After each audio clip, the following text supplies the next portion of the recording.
Hey everyone, welcome to Princess Gay. I'm your host Connie, and today we are here with my blind reaction to Adventure Time, Season 7, Episodes 14 through 17. Not as many episodes this time, but Stakes was a bit of a special reason for having that many episodes. Today we're only doing a few of them, and I'm still going to keep up this where we're just doing a bunch at a time because it just, with as short as they are, it just kind of feels like it works, you know. Plus, with Adventure Time, some episodes just aren't as great, so you kind of want to add a little more in there, you know, just to balance it out and make sure, hopefully, that you have at least one good episode each time. Um, so last time, yeah, we had Stakes. We had this big 8 episode mini series that was really, really good. Delving more into Marceline's past with not only the Ice King, but with other vampires, showing how she became the Vampire Queen. And then having to work uh, alongside Finn, Jake, PB to take on those same vampires in the current day. And yeah, it was pretty great. Probably the best Adventure Time's been. So now we continue on and right into a two-parter. Because episodes 14 and 15 are, for some reason, a two-parter right after an 8-part miniseries. I don't understand exactly why. I don't think we need another two-parter yet. But, hey, whatever. Um, so yeah, we have a two-parter there, and then we have also 16 and 17. I don't know what to expect from any of this. Let's just get into it and find out. So, when the screen fades to black, pause this redirect and go to the description below. Follow the link to the reaction, and after you watch it, come back here to the redirect and resume play. Because after it fades to black and then fades back in, everything from that point forward will be my afterthoughts and will contain spoilers to the episodes. So, that being said, thank you so much for tuning in, and I will see you at the reaction. And we are back, and we'll begin with spoilers in 3, 2, 1, now. So this was an interesting set of episodes.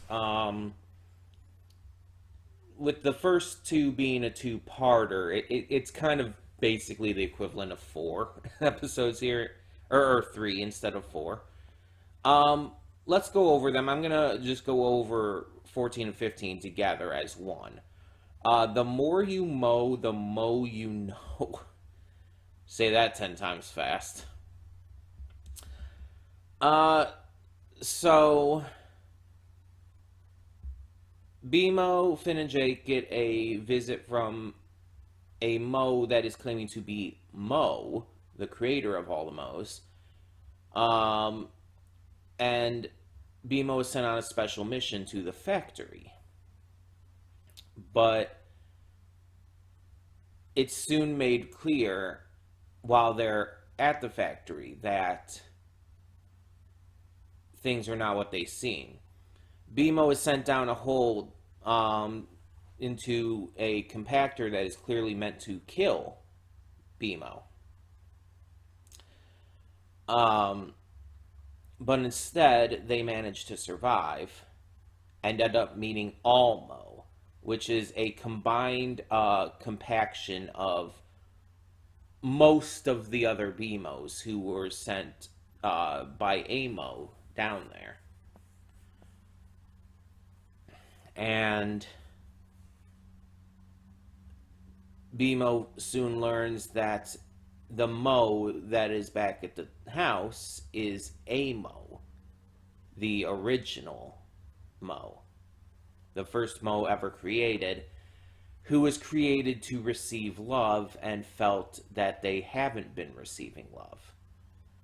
So they decide to disguise themselves as Mo to pretend to be Mo in a new body so that they can receive love without having to give any back, or basically without condition. BMO escapes the factory with the help from Almo, chooses not to stay there for obvious reasons, and ends up coming face to face with Amo in a showdown that results in BMO kind of violently murdering Amo. It's like, oh, okay, geez.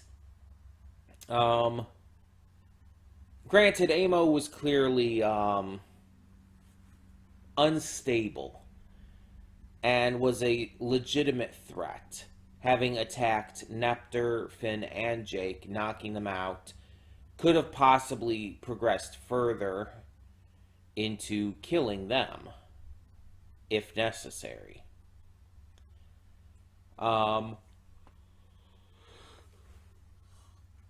Excuse me.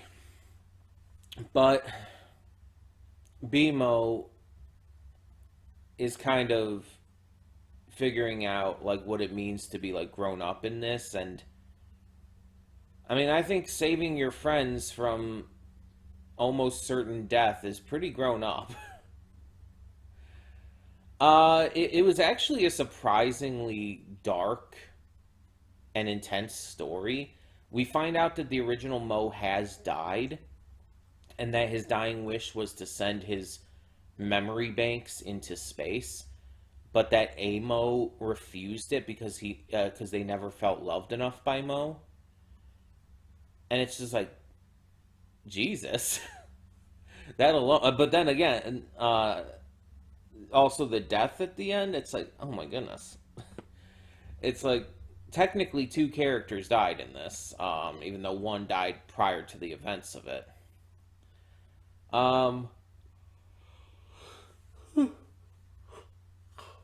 Excuse me, sorry for all yawning. But yeah, pretty surprisingly dark for a BMO themed 2-parter. After that, we had Summer Showers, and I think this is probably my favorite of the set today. So Summer Showers centers around Viola, Jake's daughter. I keep forgetting like all of Jake's children, and so it's like I see one of them, it's like, oh yeah. It's like, yeah, you're one of them, aren't you? Because there's a good number of them. I don't remember exactly how many offhand, but there's a good number of them. And Viola, like right when I saw Viola, it's like, oh yeah, you exist. Well, Jake's daughter, clearly. I don't know if she's had like a focused episode before or anything though. She's been shown, like they've all been shown, but still. Anyway, Viola is trying to be an actress. She is trying out specifically for a play that LSP is putting together, and she's actually very good. But LSP is LSP and is, LSP. So, sadly, that makes sense.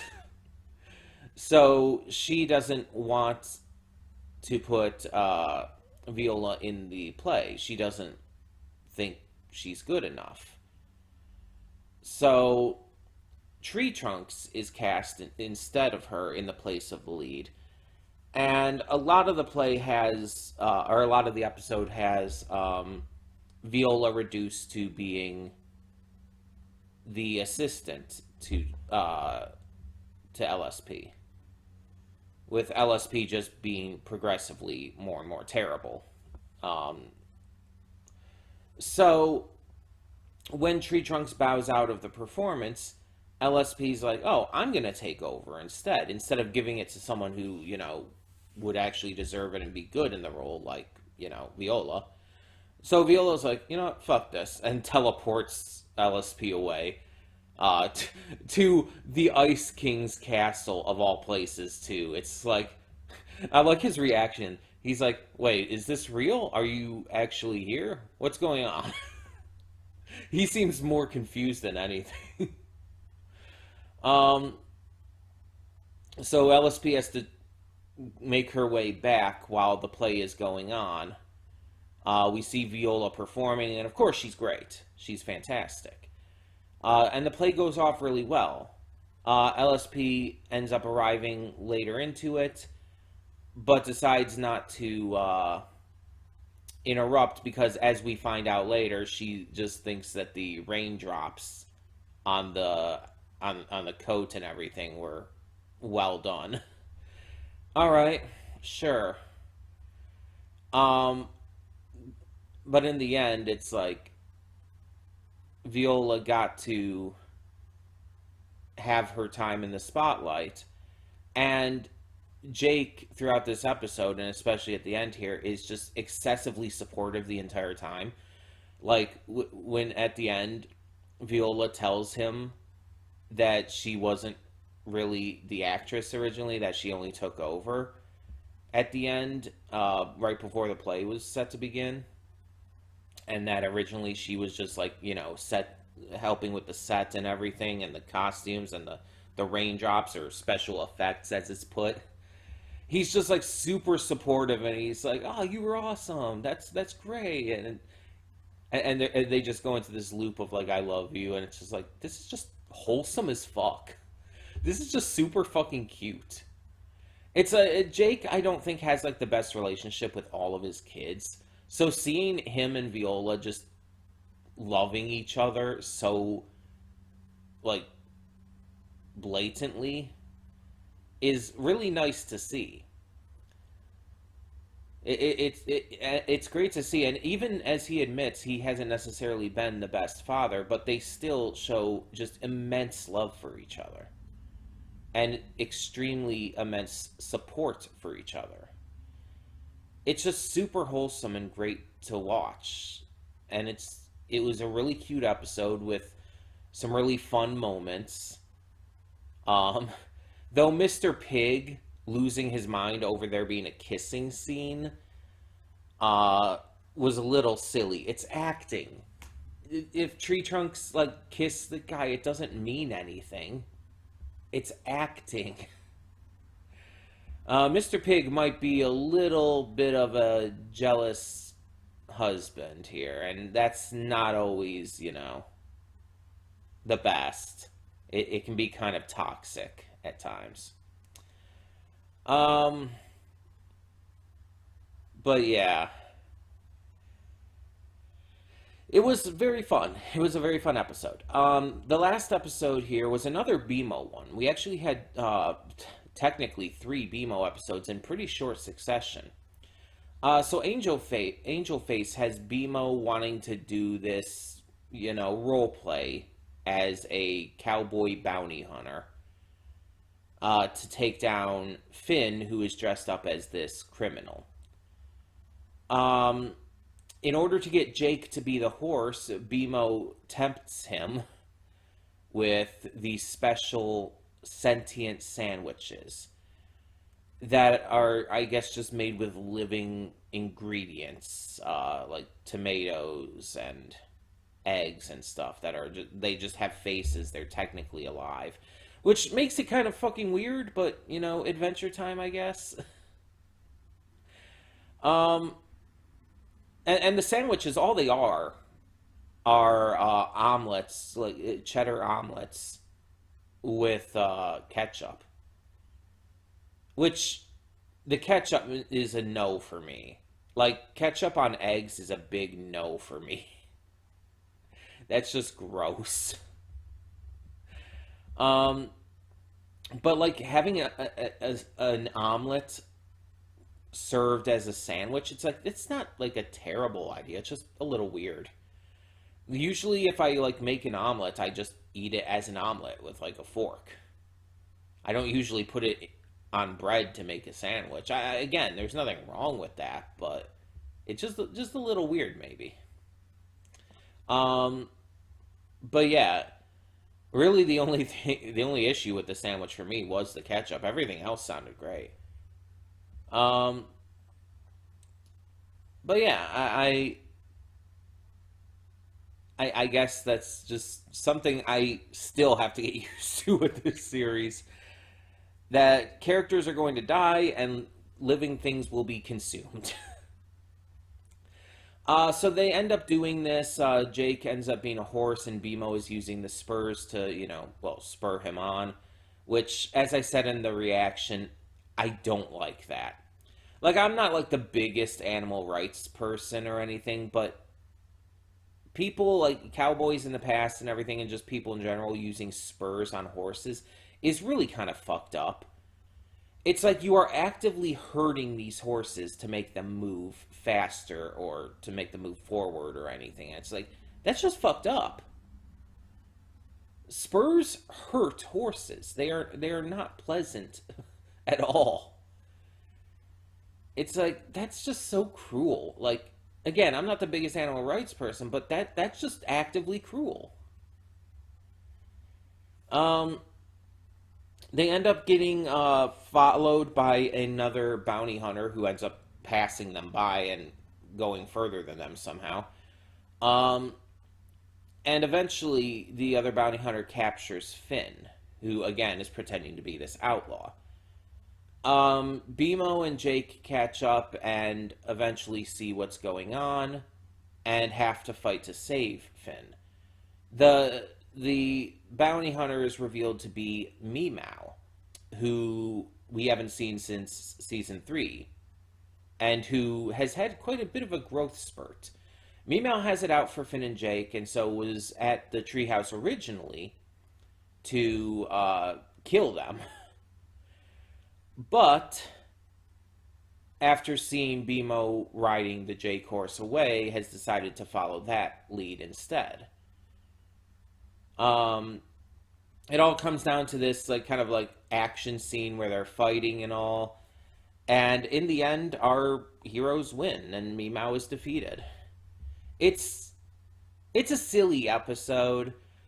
Jake getting progressively more horse-like as it goes along is creepy, but also why doesn't he just have his eyes up there? It's just like, why do you have to have it so weird? I know it's Adventure Time, but still.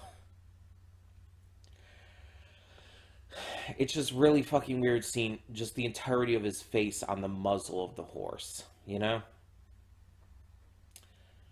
Um, but yeah. So it's an interesting episode, I guess. Having a long forgotten character return and all. BMO blackmailing Jake with sandwiches. Well, not really blackmailing, but bribing, at least. Um, it's a pretty interesting episode. I just don't know if we needed 3 BMO episodes in this close of succession. Like having the Mo episodes, yeah, that actually felt fair because those 2 episodes were actually kind of big, kind of a bigger deal. And felt like such. They didn't feel like your typical BMO episode, which is more silly and fun and, imaginative. It felt more like a serious episode. Or a serious set of episodes, duo of episodes. But Angel Face felt more like a typical BMO episode for most of it. But then at the end, it kind of became a lot more serious because of Meow. Which is interesting, but I think I prefer something more like the more you mow, the more you know. I think that's more of like what I would like to see with BMO episodes. Stuff that actually develops their character as well as continues on from continuity of the past and everything. And there was continuity of the past with Meow returning, but you know what I mean. More serious continuity. So yeah, Angel Face is probably my least favorite of this set. And it's not bad, it's just eh. Like, that's how it feels to me. Very eh. Very meh. Very underwhelming. Um, And I mean, none of these episodes in this set were like completely on the level of some of the stuff we've gotten this season. Obviously not on the level of Stakes, but I didn't expect that because it's like you're just coming off of Stakes. You're not going to have more episodes be on that level of quality right away. That probably wouldn't be the best way to organize your season if it was all like that level. But even like compared to like the early episodes of the season, like Varmints and whatnot, um, this set was still a little underwhelming, just comparatively. Um, and maybe it's because of the fact that I'm not the biggest fan of BMO episodes. And again, 3 of these 4 episodes were BMO episodes. So maybe that's part of it. But at the same time, and I want to make clear, by the way, I'm not saying I dislike BMO. I just tend to not enjoy BMO episodes that much.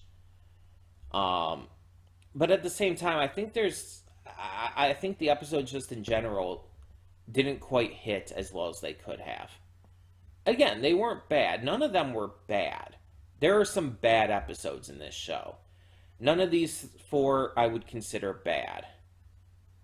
Um, but none of them are great either. None of them really hit just those sweet spots that I look for with this series. So that's to be expected, though.